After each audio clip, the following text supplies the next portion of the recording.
Today, I'd like to chat with you about layoffs, retention ratings, and recall rights.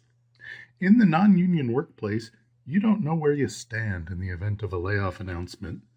This isn't the case for your coworkers working with a SPIA contract who know where they stand long before a layoff is announced through a retention rating process.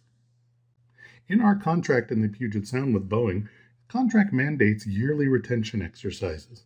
Further, it mandates that the employee is told what their rating is every year after the exercise. The contract actually has an appeals process. If you disagree with that rating, come to the union, we'll work out the appeal process, have a hearing. We'll stand with you. Recall rights. If you are laid off and you're in a skill code, you get put on a list. That list is called the priority recall list. The company is contractually required, when they want to rehire in that skill, to go check the list first and start rehiring people who had been previously laid off. Again, terrific protection. A lot of people get recalled. Data. Federal law says that Boeing has to give a 60-day notice of possibility of layoff.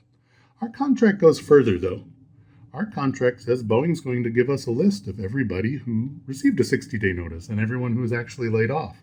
We take those lists and we bounce them against the contract to make sure the contract protections and provisions were applied correctly. Sometimes we find discrepancies, and when we do, we try to work them out with Boeing. Sometimes Boeing doesn't agree with us. So the contract further defines a dispute resolution process that we can use to resolve these disputes.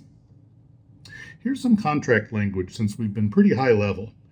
All these words just say, if you are in skill code X, the contractors in that skill code in your major organization have to be released before you can get laid off. There's a few exceptions, but they don't get generally used very often. These contractual protections aren't the only ones. There's a whole bunch more listed here.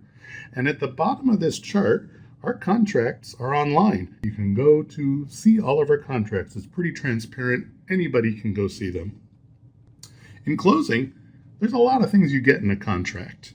There's a lot of things that Boeing can change if you don't have a contract. If you don't have a contract, they can change anything at any time for any reason, and it's hard to fight back.